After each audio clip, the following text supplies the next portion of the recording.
అయితే వరయేత్ కులజాం ప్రాజ్ఞో విరూపామపి కన్యకాం రూపవతి ననీచస్య వివాహ సదృశేకులే. అంటే సాధారణంగా మనం వివాహం చేసుకునేటప్పుడు లేదా ఒక స్త్రీని ఒక కన్యని వివాహం చేసుకునేటప్పుడు ఎలాంటి అమ్మాయిని ఎంచుకోవాలి అన్నట్లయితే కనుక మంచి కులం అంటే ఇక్కడ మంచి వర్ణం అని కాదు. ఇక్కడ కులం అంటే అర్థం ఏంటయ్యా అంటే కనుక వాళ్ళ లోపల ఉండేటటువంటి సంస్కారం, వాళ్ళ పెద్దలు చెప్పినటువంటి సంస్కారం. సాధారణంగా మనకి ఈ ప్రస్తుత కాలంలో ఈ కులం అనేటటువంటిది చాలా విపరీతమైనటువంటి ఒక అందరూ కూడా కులం మీద లేదా కొన్ని రకాల మతాల మీద ఎక్కువగా దాని మీద ఎక్కువగా కాన్సన్ట్రేషన్ చేసి అసలైనటువంటి నిజమైనటువంటి గుణాలు మాత్రం అందరూ మర్చిపోతున్నారు. అంటే ఎక్కువగా కులం మీద చూసే మా కులమా అండి, మా కులమా కాదా అండి, లేదా వివాహం చేసుకునే అమ్మాయి కులం ఏంటండి. సాధారణంగా ఈ విధానం అనేటటువంటిది చాలా గొప్పగా విపరీతంగా ప్రాచుర్యం పొందిపోయింది. కాకపోతే అది తప్పు అని నేను చెప్పడం లేదు. ఖచ్చితంగా కులాంతర వివాహాలు కానీ మతాంతర వివాహాలు కానీ వాటి వల్ల ఇబ్బందులు అయితే ఖచ్చితంగా ఉంటాయి. వాటిని ప్రోత్సహించడం అనేటటువంటిది మాత్రం ఒక రకంగా మంచిది కాదు. కాకపోతే ఇక్కడ కులం మాత్రమే చూడడం ప్రమాదకరం. అది ఇక్కడ చాణక్యుడు చెప్తున్నాడు. కులం చూసుకోవడంలో తప్పేమీ లేదు, తప్పు లేదు. మన కులం వాళ్ళని మనం వివాహం చేసుకోవడం అనేటటువంటిది ప్రాముఖ్యత ఇవ్వడం అనేటటువంటిది చాలా గొప్ప అంశమే. కానీ కులము మాత్రమే చూసి అసలైన గుణాలు చూడకపోవడం వల్ల చాలా రకాల వివాహాలు ఫెయిల్యూర్ అయిపోతున్నాయి.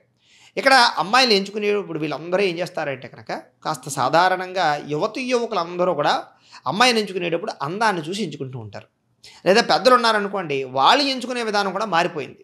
సాధారణంగా అబ్బాయిలకి పెళ్ళిళ్ళు అవ్వక అమ్మాయిలకి పెళ్ళిళ్ళు అవ్వక వచ్చిన సంబంధాన్నే ఏదో కంగారుగా సెలెక్ట్ చేసేస్తూ ఉండడం, లేదా జాతకాలు సరిగ్గా చూసుకోకుండా కూడా సెలెక్ట్ చేసేస్తూ ఉండడం.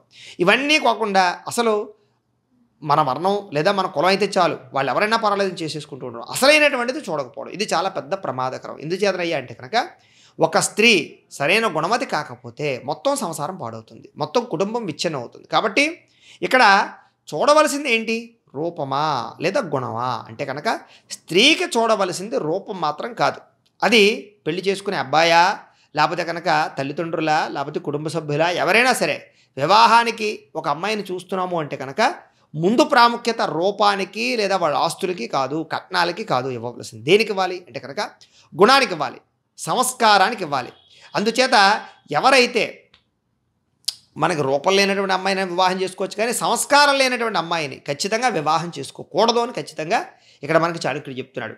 అంటే రూపం చాలా విశేషమైనటువంటి ప్రాముఖ్యతనిస్తుంది. ప్రస్తుత కాలంలో ఉండేటటువంటి సమాజంలో కళ్ళకి కనిపించేటటువంటి అందానికి లోబడే తత్వం బాగా కనపడుతుంది. కానీ అసలు అందం అనేటటువంటిది ఎక్కడుంటుంది స్త్రీకి అంటే కనుక గుణమే స్త్రీకి అందము అని మనకి పురాణాలు వర్ణిస్తున్నాయి, శాస్త్రాలు వర్ణిస్తున్నాయి. కాబట్టి గుణం కన్నా ముఖ్యమైనటువంటిది సంస్కారము గుణం రెండు సమానమైనటువంటి బాటలోనే ఉంటూ ఉంటాయి. కాబట్టి గుణం ఉంటే సంస్కారం ఉంటుంది, సంస్కారం ఉంటే గుణం ఉంటాయి.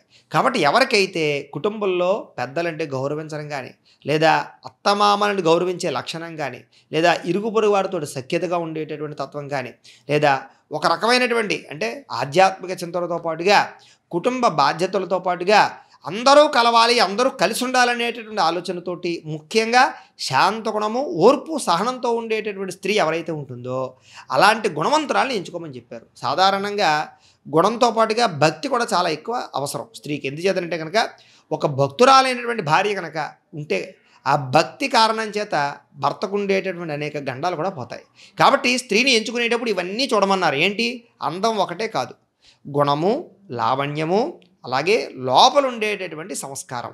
అమ్మాయి బాగా చదువుకుందా, చదువుతో పాటుగా సంస్కారం ఉందా, వంట బాగా చేస్తుందా, ఇంటి పని సరిగ్గా చేస్తుందా, పెద్దల్ని గౌరవిస్తుందా, లేదా కాస్త ఇంట్లో ఏదైనా ఇంట్లో పూజా పునస్కారాది పారాయణలు ఏమైనా చేస్తుందా, ఎటువంటి అలవాట్లు ఉన్నాయి, మంచి అలవాట్లు ఉన్నాయా, ఇవన్నీ ఖచ్చితంగా చూడాలి. ఎన్ని గంటలకు పడుకుంటుంది, ఎన్ని గంటలకు లేస్తుంది, అన్నీ చూడవలసిందే.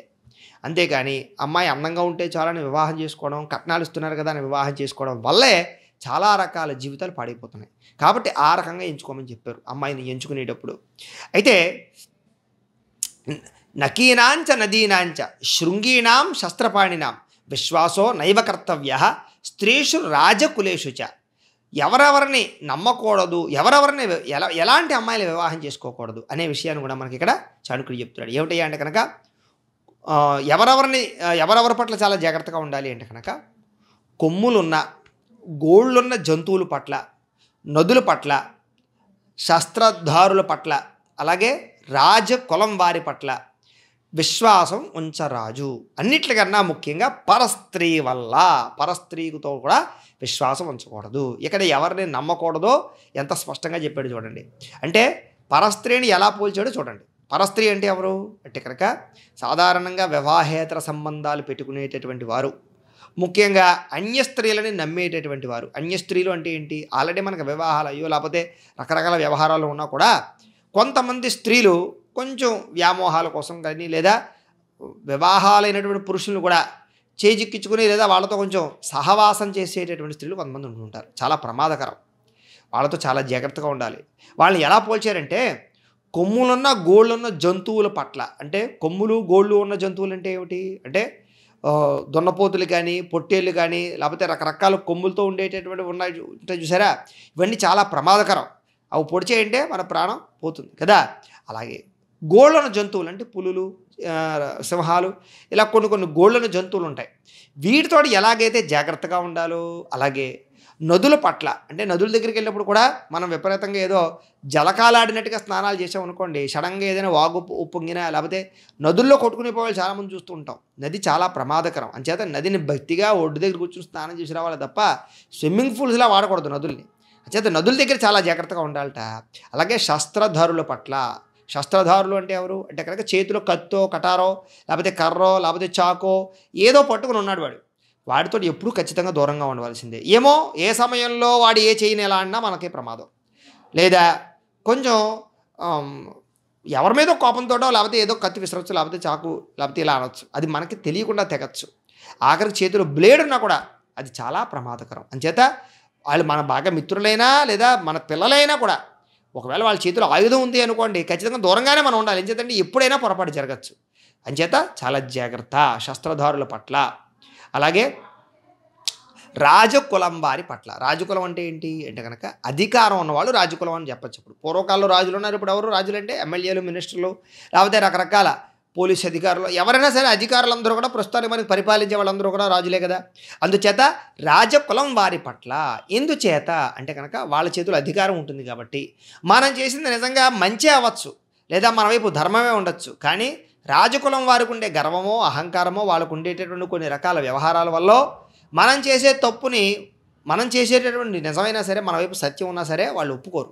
ఇంచేత వాళ్ళకు ఉండే అహంకారం, వాళ్ళు వాళ్ళ స్థాయి తగ్గించుకోవడానికి ప్రయత్నం చేయకుండా మనల్ని ఇరికించడానికి ప్రయత్నం చేస్తారు. కాబట్టి ఎప్పుడు కూడా రాజకులం వాళ్ళతో గొడవలు పెట్టుకోకూడదు. అంటే దీన్ని బట్టి అర్థం అవ్వాల్సింది ఏంటి, మనకి అధికారం ఉన్న వాళ్ళతోటి గొడవ పెట్టుకోకుండా తప్పించుకోవడానికి ప్రయత్నం చేయడం మంచిది. ఇంచేత మన వైపు నిజం ఉన్నా కూడా అది నగ్గదు. కాబట్టి మళ్ళీ దీనికి అనేక రకాల విషయాలు చెప్పచ్చు.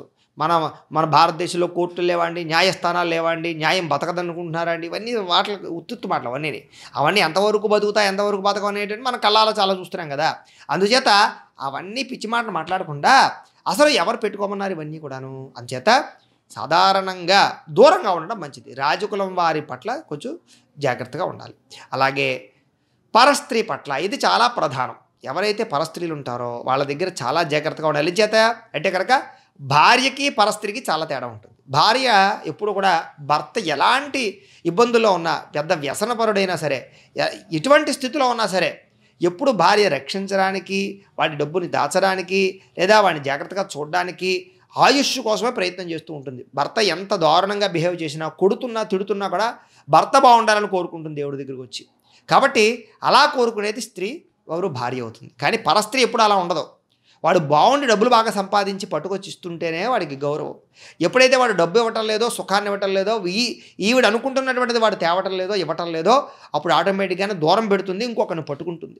కాబట్టి అవసరమైతే ఇబ్బంది పెడితే, బాగా ఏదైనా ఇచ్చేస్తే, అవసరమైతే ప్రాణం తీయడానికైనా సరే తెగిస్తూ ఉంటుంది. కాబట్టి భార్య రక్షించడానికి ప్రయత్నం చేస్తుంది, పరస్త్రీ అవసరమైతే శిక్షించడానికి ప్రయత్నం చేస్తుంది లేదా మనల్ని హింసించడానికి ప్రయత్నం చేస్తుంది. కాబట్టి బ్లాక్మెయిల్ చేసేటటువంటి స్త్రీలు కూడా మనం చూస్తున్నాం.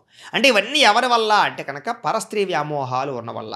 కాబట్టి ఎవరెవరిని నమ్మకూడదు అనే విషయాన్ని కూడా మనకి ఇక్కడ చాటుకుడు ఎంత బాగా చెప్పాడు చూడండి. ఎవరెవరిని, కొమ్ములు ఉన్నటువంటి జంతువులని, గోళ్ళు ఉన్నటువంటి జంతువులకి, నదులతోటి చాలా జాగ్రత్తగా ఉండాలి. ఏదైనా శస్త్రాలు అంటే కనుక ఆయుధాలు పట్టుకున్న వాళ్ళతోటి, రాజకులం వారి పట్ల, పరస్త్రీలకి వీళ్ళకి దూరంగా ఉండమని ఖచ్చితంగా చెప్పాడంటే మనం ఎంత జాగ్రత్తగా ఉండాలో ఎంత గొప్ప విషయాన్ని మనకి చాణక్యుడు చెప్పాడు చూడండి. ఇంకా ఇలాంటి అద్భుతమైన విషయాలు చెప్పాడు. అవన్నీ కూడా మనం తదుపరి వీడియోలో తెలుసుకునే ప్రయత్నం చేద్దాం. గోబ్రాహ్మణేభ్యः శుభమస్తు నిత్యం. లోకా సమస్తాః సుఖినో భవంతు. స్వస్తి.